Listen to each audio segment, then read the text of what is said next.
We continue our reading of Turn Your Eyes Upon Jesus, an invitation to spend a year with your best friend, a daily devotional by author George R. Knight.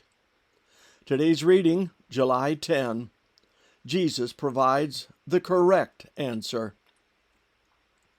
What must I do to inherit eternal life? Jesus answered, You know the commandments. You shall not murder. You shall not commit adultery.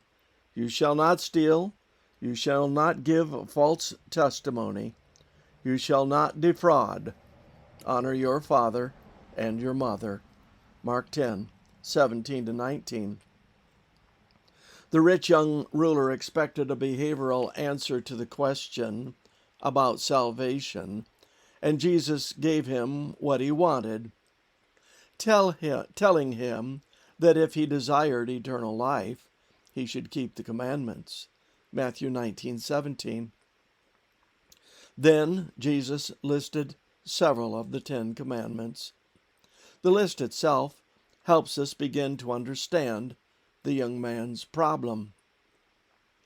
We should note at least 4 things about the list. First, the commandments cited all come from the second table of the law and deal with the way people treat others.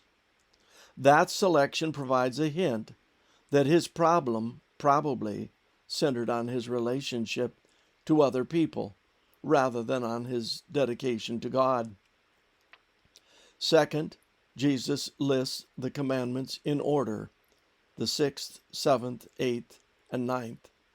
But then, to our surprise, he lists the 5th after the 9th. Why?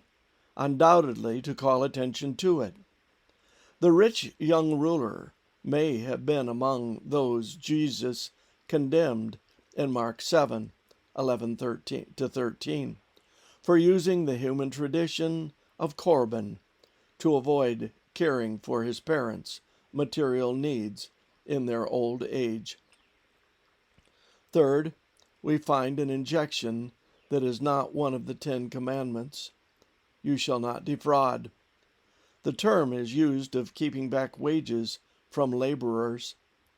The implication is that he may have gained at least some of his wealth at the expense of the poor. Fourth, Jesus does not mention the 10th commandment, dealing with covetousness, at all. It will soon be evident that covetousness stands at the very center of the man's spiritual problem. In Matthew's account, Jesus adds a quotation from Leviticus 19:18, Love your neighbor as yourself, to the commands that one should obey, Matthew 19:19. Once again, Jesus uses a text that was important in Judaism and at the core of the young man's problem. In closing our reading today, let us use our imagination. Picture yourself talking with Jesus about the 10 Commandments. How would he arrange them to meet your special issues as you deal with God and other individuals? Your honest answer will be revealing. This concludes our reading today of Turn Your Eyes Upon Jesus.